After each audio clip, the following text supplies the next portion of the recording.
조갑제 TV 시청자 여러분 안녕하십니까? 2026년 1월 24일 오전 10시 30분입니다.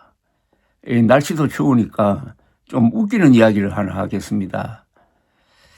역대 미국 대통령의 랭킹을 낸 분이 있습니다. 밥돌 전 공화당 상원 의원인데 지금 돌아가셨지만은 이분이 1996년 대통령 선거에서 빌 클린턴 현직 민주당 대통령과 붙어서 졌습니다. 그런데 이분은 유머 감각이 있기로 유명한 분입니다. 제가 미국 하버드 대학에서 연수를 할 때 이분의 강연장에 갔는데 1시간 동안 계속 웃기기만 했습니다.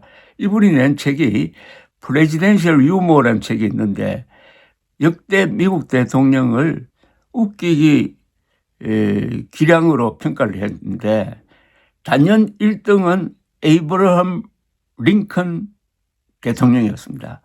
링컨 대통령이 가장 유머 감각이 센 분이었다라면서 쭉 랭킹을 했는데 이상하게도 그 랭킹이 무슨 랭킹 같았느냐 하면은 역대 미국 대통령의 그 성공 순수하고 같았습니다. 잘 웃기는 대통령일수록 직무에도 국정에도 성공했다는 이야기입니다.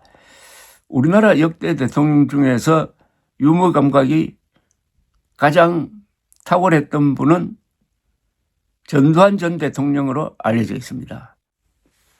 그러면 전두환 전 대통령이 가장 성공적인 대통령이냐 물으면 그건 아니죠. 그러나 가장 과소평가되어 있는 대통령임은 분명합니다. 요사이 진행 중인 윤석열 전 대통령 내란 관련 재판에서 윤석열 대통령이 말을 참 많이 합니다. 그런데 그렇게 말을 하다가 보면 사람을 좀 웃기기도 해야 되는데 그런 게 별로 없었어요. 요새 이재명 대통령의 기자회견이나 또는 이 업무 보고 받는 장면을 보면은 상당히 사람들을 웃깁니다. 웃기는 사람과 웃기지 않는 사람의 차이는 아마 상당히 클 것인데 그러나 거의 유일하게 윤석열 피고인이 사람들을 웃긴 적이 있습니다. 물론 법정에서는 웃기지 않았는데 웃은 사람이 없는데 이게 보도된 걸 보고 사람들이 웃었습니다. 바로 이 대목입니다.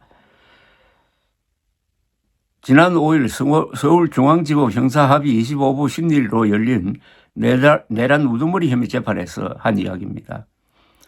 여소야대가 심하고 야당이 기세가 등등하니 계엄이 오래 갈 수 있겠냐는 건 상식적으로 충분히 생각될 수 있는 것이라면서 이렇게 이야기합니다.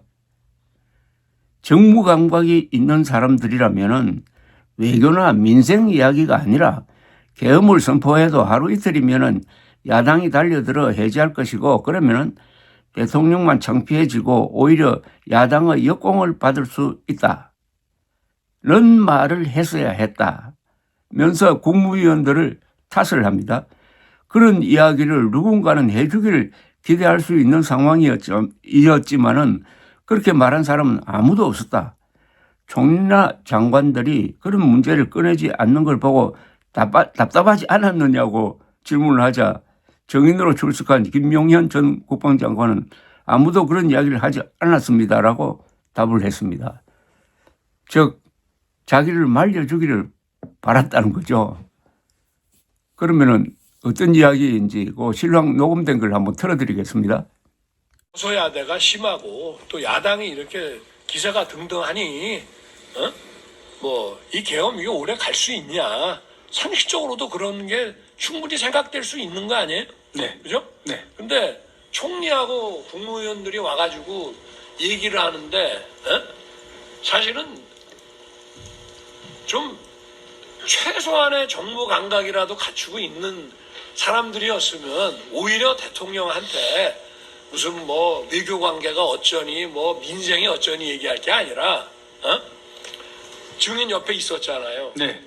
아니 대통령님 이거 계엄 선포해봐야 이거 하루 이틀이면 저 사람들이 달려 들어가고 이거 계엄 해제할 텐데 그러면 대통령님만 이게 그야말로 좀 우세 떠는 게 되고 좀 창피스러울 수 있고 오히려 야당한테 막 역공당할 수 있지 않겠습니까? 이런 얘기를 사실은 좀 나도 기대하고 그럴 수 있는 상황인데 그런 얘기하는 사람 하나도 없단 말이야. 네, 그렇습니다. 네. 주영이는 나하고 그런 얘기를 했잖아요. 네네. 문제에서. 네. 근데 그 옆에 총리나 뭐 장관들 그런 얘기를 안 꺼내는 거 보고 좀 답답해하지 않았어요? 네. 아무도 그런 얘기가 없었습니다. 네. 이 대화를 통해서 알 수 있는 것은 한 번도 실탄을 장전한 총을 들고 적과 마주서 본 적이 없는 사람이 군대를 동원한다는 게 얼마나 무시무시한 일인지를 실감해 본 적이 없는 사람이 그리고 헌법조항도 제대로 읽어본 적도 없는 사람이 병정놀이 하듯이 울컥 저지른 그리고 거기에 부정선거 음모론도 끼어가지고 망상적 발작적 계엄이었다는 것을 알 수가 있습니다. 이걸 보면서 저는 앞으로 남자일 경우에는 군대 복무 경험이 없는 사람은 대통령이 되어서는 안 된다는 생각을 하면서 그런 제도적 장치를 하나 만들 필요가 있는 것 아니냐 하는 생각이 듭니다. 아예 출마를 못하게 하든지 출마하려면은 최소한의 군대 교육을 받도록 하든지 그런 생각까지 들 정도였습니다. 뭐 다행이라면은 그래도 윤석열 피고인이 사람들을 한번 웃기기는 했습니다. 감사합니다.